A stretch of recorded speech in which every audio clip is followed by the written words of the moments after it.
Good morning, good afternoon, and good evening, and welcome to Energy Speaks Back, powered by Hark. My name is Paul Webb. I'm the founder of B2B Energy, and I'm your host. Wherever you're listening today to this podcast, I truly hope that you are safe. We would like to thank our episode sponsor today, eleXsys Energy, and more will be heard about this later within the podcast. This is episode 48. Where I weekly present to you experts from around the world. And today I am down under in Australia. The purpose, as always, is to provide a good understanding of energy management knowledge from around the world, which is available today for us to deliver savings that impact on our planet. My guest today is a performance-driven senior executive from the renewable energy and clean tech sectors, delivering transformational business strategies to bring innovative ideas to the market. He is a co-founder and executive director of eleXsys Energy, trading in Australia as Planet Ark Power. So without any further ado, I give you Richard Romanowski. Good evening and good morning at the same time, Richard. How are you today? I'm fantastic. Bright and early. Cheery. It's 5:30 in the morning here in Brisbane, Australia. Behind me, you can see the Sydney Opera House. I put that up because everyone gets confused with my accent. They go, "You're in Australia, you don't sound like an Aussie, you know." But I've got my coffee. Oh, there it is. Richard, the first time we met, we had that conversation, and I'm lucky you did have I was confused. I thought you was American. I was American. So yes, so I'm a Canadian. My lovely Brisbane wife brought me back to Australia 32 years ago. But the accent, I just can't say "g'day, mate" really well. You know, it just doesn't. So it's, I don't know. And so they even call me a snap frozen Yank is sort of what they make fun of me being a Canadian. And they keep saying, calling me a Yank, and I go, "Well, I'm not a Yank." And they go, "Well, you're just a snap frozen Yank. That's all." Is that a compliment over there, or is it not a compliment? Oh, it's just being the Aussie cheeky. They make fun of everything, you know. Yeah. I know some Australians, and they do like a bit of banter, I must admit. Back and forth, you know, but it's said tongue in cheek with care and love. It's not intended to be offensive. And have you woken up to a beautiful morning there? It's winter, so we're about 10 degrees this morning, right? So It's not bad, you know. But this afternoon will be about 21. Beautiful blue sky, crisp, nice. It's a nice winter to have compared to where I come from in Canada, which is minus 30 in the winter. I know where I'd rather be, to be honest with you. Absolutely. So, Richard, great, and thank you for joining us today. We have had already, I think we've met about 2 or 3 weeks ago. We've had quite a few Zoom calls, and I've been exploring your technology, and we've been looking at opportunities of how we can take that into the UK, which has been very exciting. And I'm sure that will come out to later on in our conversation. But for the benefit of our audience today, can you give us some background to yourself and what you're all about? Well, me personally, I'm a Canadian, but now a dual citizen Australian. So live here in Australia. Fell in love with clean technology investing about 25 years ago. So I was and am sort of a clean technology angel investor. So sort of my day job, making money, sort of a business consultant type guy. And was trying to give back to the community with helping the clean tech startups, and ended up 8 years ago with my co-founder, Dr. Bevan Holcomb, who's utility engineer over almost 40 years of utility engineering, came up with a solution to fix a major problem in the world in terms of the ability to increase renewables in the local grid and decarbonize the local grid. So we've basically spent the last 8-9 years developing that technology, and now we're going global. What's been the driving for you? What drives you personally regarding the clean tech industry? I sort of, you know, my training is business commerce, and that was 40 years ago, and none of this climate change issues, social justice issues were really taught, right, and explained. So just go on, make money, blah blah blah, the usual, make a buck at all cost. And then about 25 years ago, I got stung by a bumblebee. The bumblebee was a fantastic gentleman who just opened my eyes to what's happening in the world about climate change, social injustices, and the like. And then I said, well, I want to help. And so I started on my personal journey to make a difference. And 8 years ago, when we started eleXsys, this company, we said we wanted to leave behind an attempt to help save the Great Barrier Reef, from climate change. So that was our sort of motto 8 years ago when we started, and now, of course, that's still our motto, but it's more focused on just globally helping decarbonize the distribution grid. So that's 25 years. That's a long time to be within this industry, to be honest with you. When I look back in time regarding the climate talks, and we've always talked about it and touched on it, but it's only been recently, let's say the last 10 years, that people started taking it seriously. So, and I know the Barrier Reef, Great Barrier Reef, has been on the radar for many, many years, hasn't it, regarding the damage it's been sort of adhered to? Yes, the Great Barrier Reef is they're arguing over it every day, and of course very little is really getting done. So we need to do something about it, because it's our lungs. Basically it's like the lungs of the world, and without it, things are really going to change. And it's I remember when I first came to Australia, we went scuba diving in the Great Barrier Reef. It was just beautiful. 30 years ago, colors galore, like rainbow everywhere you look, fish and coral. And we go back to the same spot, recently, and it's gray, still alive, but it's gray, and what a huge difference. And so just my limited non-scientific experiences, this is real, it's happening, we're in trouble. And we need to do something, and do something fast. And all that sort of climate emergency stuff is real. It's only now becoming more mainstream with Canada.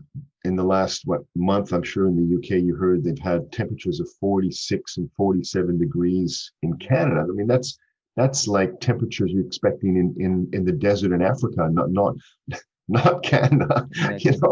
And then you got forest fires all over through California, all through Canada, flood events, and you go, you're not, some of the conservative media, you're not allowed to blame that on climate change. That's just 1 in 1,000-year event, and you go, it's just not, the population. We can't dismiss it, can we? We can't dismiss that. Population are finally waking up to say this is real, and they don't want to listen to some crazy ultra conservatives who want to maintain their coal and gas monopoly. Do you think we can reverse the conditions and the depletion of the Great Barrier Reef? Is that possible, or is it too late? I hope so. To be honest, I have to say it's not something I can. I understand there's lots of things they're working on to try, coupled with reducing our climate change impact and getting back to the what are we trying to do? We're trying to get to 1.8 degrees now, or 1.5. I get confused. Right? If we can do that, and then there are some really bright scientists around the world working on reef regeneration, trying to help the reef regenerate faster, because its current regeneration is taking millions of years to get this far, and it doesn't happen fast. So if we can speed it up, but then that's going to cost time and money. But there are some innovative things happening, and I hope it works. All I can do is do my part, which is focus on stopping that horrible gas CO2 gas, being pumped into the atmosphere. Mm.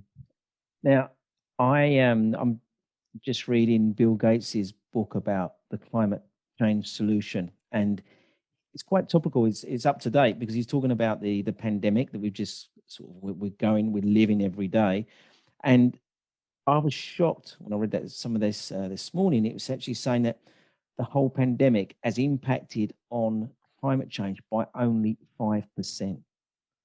The whole Okay. world has shut down. Traveling, planes have been reduced, ships have been reduced, and I've actually seen evidence of it. We've got seals coming up the Thames at the moment. We've got clear waters, and we are witnessing it, but it's only impacted it by 5%, which is nothing. Quick, but it was nothing. And then I'll just add to that. So there was some news article I read, and I apologize, I can't remember the source, but it said we've spent in the last 10 years so many billions of dollars on renewables, and the CO2 has actually gone up, right? Because we're building more industry, more coal stations as fast as we're building renewables. So again, you go, wow, I thought that we have so many solar farms in Australia and so many solar farms in Europe, and you think, well, didn't that make a difference? Yeah. Right? And it's scary. And we need to account. We do need to account that the global energy economy is growing 4 to 5% every year as well. So we've got that to deal with. So as we're growing, the bottom line here is we need to move faster and we need to do more. And it's really great that we've got, I've got some poor experiences with investors in our industry. And, and I'm going back some years where they've only just looked at the return on investment. And they've always said the return on investment isn't enough, and they've backed out. And we've had I personally put some amazing ideas in front of them regarding helping organizations. So the organization would be investing in this technology or whatever for their properties, but the return on investment just wasn't enough for them to follow through. So do you have guidelines of what you focus on regarding that return on investment? So we build sort of super microgrids. So our in big commercial, buildings could be a store, it could be a warehouse, it could be a manufacturing plant, and we can make them sort of 10 times bigger than current technology. So I have to explain that to explain our concept. So that means it's a 5 million to 10 million pound project, which is pretty significant. So we're finding investors are happy with about an 8 to 12% IRR over 20 years. And that's what we're finding is working. And those projects are attracting pension funds globally and ESG investors from all over the world are going, wow. And so that's sort of, sorry for answering the question that way in a long-winded way, but it fits with, we call it, we're moving the solar farm from way out in the country and using, in many countries, actually using farmland to put a solar farm in, moving that into the city where we can put, basically put a mini solar farm on every rooftop. And we're finding that is really working well and attracting lots of investors. In fact, they say to us, they actually deem this as a whole new asset class that we've actually created. That's not, they would never have invested in this without the sort of the technology stuff that we've done. And tell us what the differences are that this technology can provide us. We have a fantastic, the world's largest machine is our electricity grid. And it's huge. Just think everywhere you go, you have electricity, almost everywhere you go, right? And it's fantastic. It's taken over 100 years to build, trillions and trillions of dollars, but it's all designed around being a one-way grid. Yeah. It sends energy from way out in the country, in the coal or gas power station or the nuclear plant, and sends it into the grid. It was never designed for us to put renewables, rooftop solar and batteries, micro wind, waste energy in our suburbs. It was not designed ever to be a two-way grid. So there's a whole range of physics that you have to solve to make that one-way energy flow into a two-way energy flow. And that's what we've done in the simplistic terms. Lots of technology, lots of really smart electrical engineers behind it. And that means I'm just repeating myself, we can move that solar farm onto those industrial warehouses and put every single roof with solar. And you're going to ask me next, you probably should ask me, but aren't we doing that now? Isn't that happening now? What's the difference? Yeah. Go on, you ask me. Go on, Richard. Spoil us. I like it when my guest actually provides his own questions, and I can just sit here. Well, I knew you was going to be trouble tonight. It's fun, but so again, it's again people because the electricity is out of sight, out of mind. Basically, people turn the light switch on and they go, well, that's it. It's electricity. So there's lots of technology behind it. So now, if you're a commercial building, more or less all over the world, you put solar in to only provide energy for your use on site. So a lot of buildings have room for, say, 2 megawatts of solar on the roof, but they only install 200 kilowatts or 300 kilowatts. And that's based around the physics and the rules of the grid, because the grid says we can't handle it. If you're sending energy backwards, I can't handle it. And then there's the economics aren't there. So we fix that, the physics, we fix the economics, and then we've turned that so that warehouse now can become a small solar farm, 2 megawatts instead of, say, 400 or 500 kilowatts. We add a huge battery, which then allows us to get paid to support the grid, keep the lights on, as they say. Not talking any fancy tech words, but basically we get paid to keep the lights on. So you end up with your industrial precincts can become, a very large, many sites turned into a very large solar farm, basically, and support the grid. So that's the renewables of the future.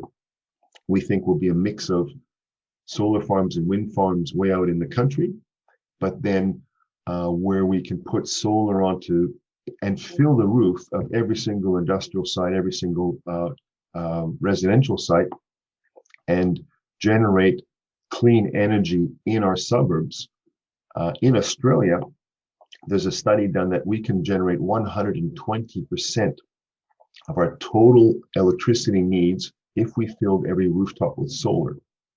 But again, the if is you can't do it because the one-way grid, and then we fix it and create a two-way grid. So is that exactly the one? Obviously, that we have had this conversation. So we've been talking about 100 years ago, we had this infrastructure put in place for this one-way grid. Now, this infrastructure is tired. It needs upgrading. It's got lots of issues. And what we're finding in the UK, and I'm sure this is globally, if we want to put solar in or a CHP or some form of on-site generation, the grid is saying, no, you can't, because we can only accept it coming back if it does. We don't want you to export. So straight away, National Grid in the UK, we don't want no exporting at all, because we can't rely on it. We have to balance everything. When it does come back, it's going to be too much. So we need to restrict it, because our systems behind the line, we've got 13 amp fuses that aren't going to be able to, they're just going to blow. I'm exaggerating there, but it's music to my ears. It's exactly what we're fixing. So that you're talking firsthand how you're having trouble with yourself and your contacts putting in CHP and other wind, solar, micro wind, whatever, and that the grid is saying we don't want it. Or in California, when they want to put sort of a rooftop solar, they get charged, for the grid upgrade. And it just kills the project. And I'm sure that's the same in the UK. You're getting paid, and it's like you've got. I've had to downsize projects because it would have cost us £150,000 of upgrade cost. We just killed the project. Wow. But again, if our technology goes in, beside, your technology, we fix that one-way grid problem and eliminate or radically reduce any upgrade costs, and all of a sudden it works, right? And we've, now you have a bankable project, or the Yanks call it, it pencils. Are you in a position where you're going to be able to convince and negotiate with the grid to say to them that your solution is proven? Is there going to be issues there? Are they going to say, no, look, you're new boys on the block, we don't accept what you're saying? So there is a process of change and acceptance. The engineering fraternity are conservative. They have to be to keep the lights on, right? They get paid to keep those lights on. So it takes time to take them through the steps. So we're doing that here in Australia. We're starting to do that, finding sites around the world where we can demonstrate our technology. We work with the local DNO, or in Australia we call it the DNSP, Distribution Network Service Provider. Mm-hmm. The Yanks call it, everybody calls it slightly different. So we work with them to do case studies. There's lots of engineering reports done by global engineering experts, independent, to validate, what we're doing, that it works. We've got reports. It's just time, it's process. Remember, these grids work for us. They're effectively community assets, right? And they have a social license. And part of their social license is built in to, keeping the lights on and doing it at the least cost and most efficient ways, built into globally all that assets, even though they don't act that way sometimes. I was going to say, are we talking about the same people? We are, but if you, Richard, you're going to get me into trouble now, and you're in trouble yourself. Say that, no.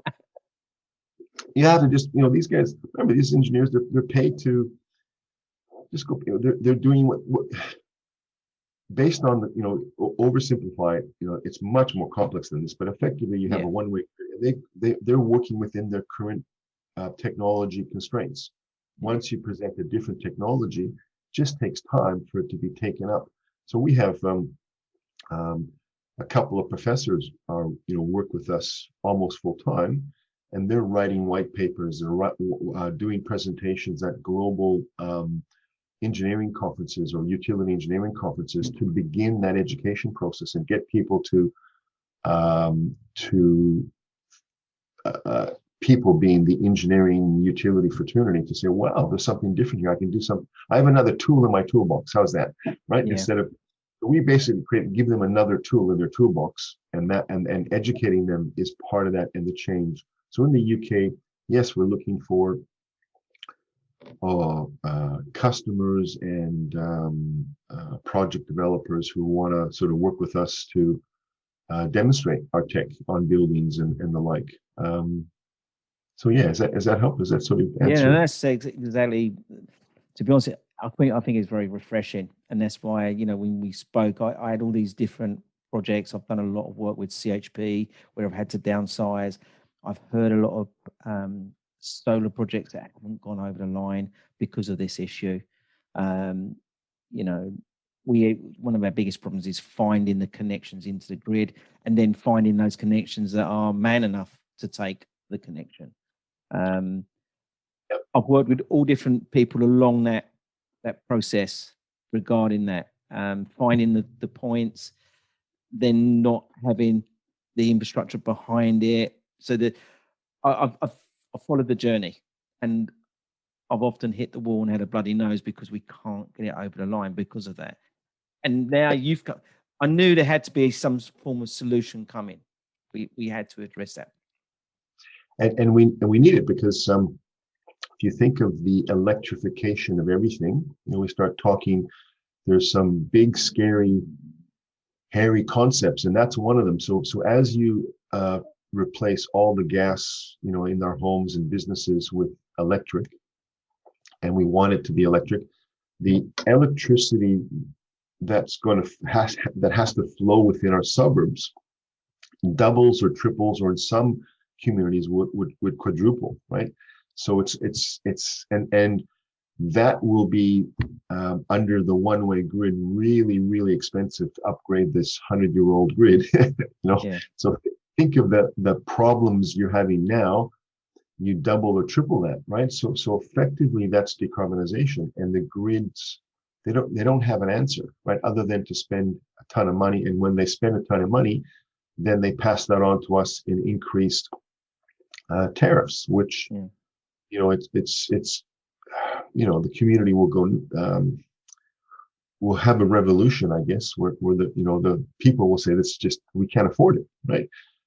So we need to do it cost effectively, and that's part of our solution. Also, in the big picture, we radically reduce the cost of upgrading to deliver the electrification of everything. And so there's lots of discussion and detail behind the scenes we can have, but effectively, they're talking it's going to be trillions of dollars to upgrade the global grid to decarbonize, but can the world afford that?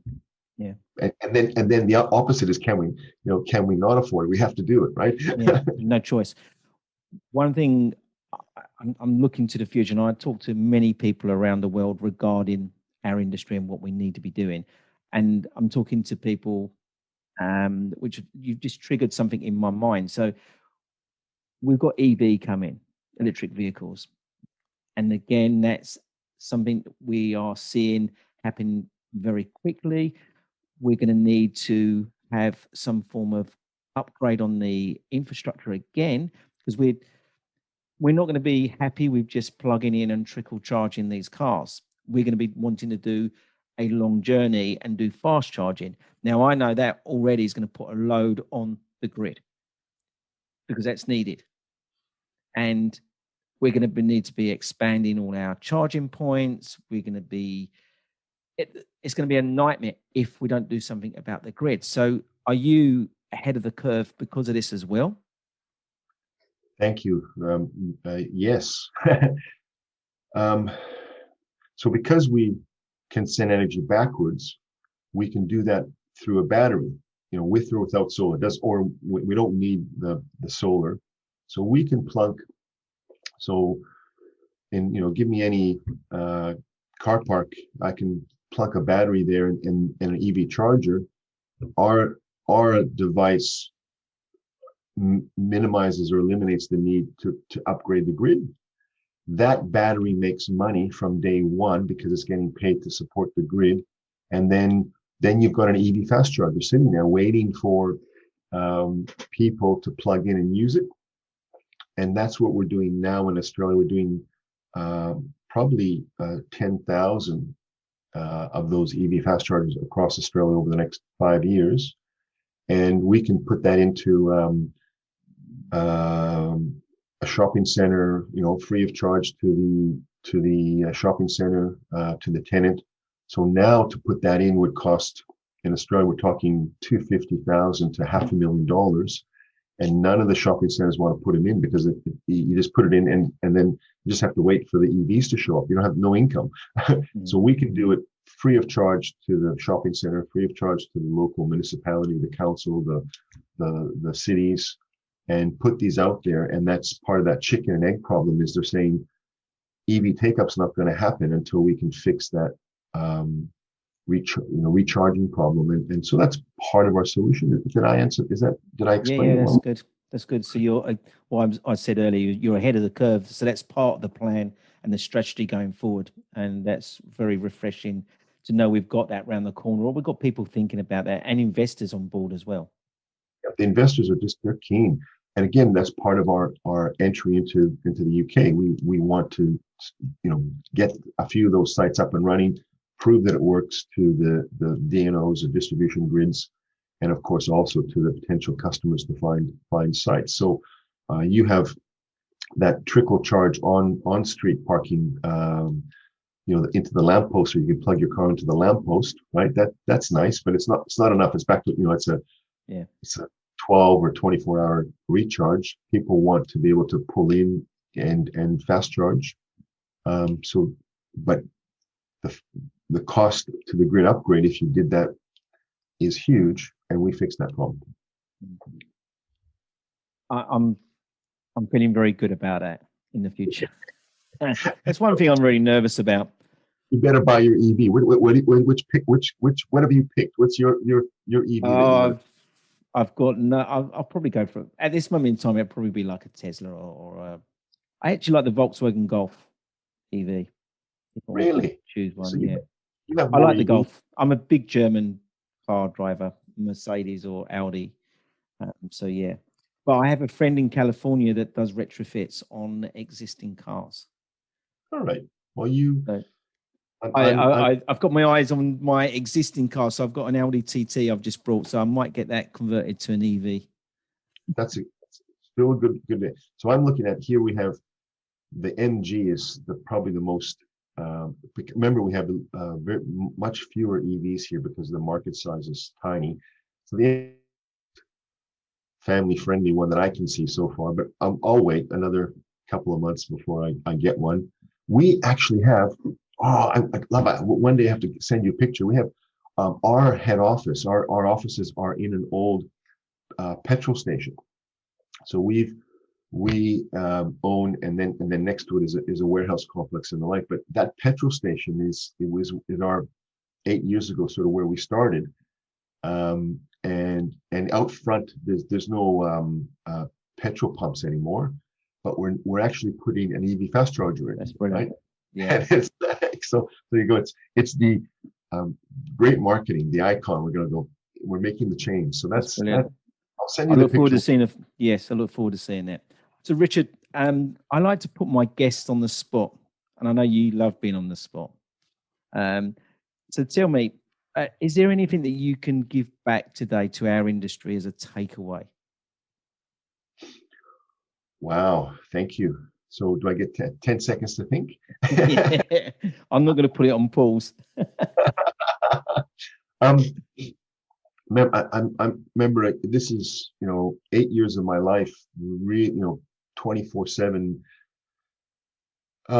And for us, it's decarbonizing the local suburbs is crucial to our future, to our survival as a human race. We got to do that, and I'm sure there's other ways and other technologies, and that's what we've put our passion, our love, our money on the table, developing our eleXsys technology so that we can actually fix the problems we've been talking about, the one-way grid and the two-way grid that allows for depends on the suburb, but let's just say it's 10 times more clean energy in the suburb than we can put into the suburb now, cost effectively, little or no grid upgrade, so it doesn't cost the world ton. We don't go bankrupt by doing it.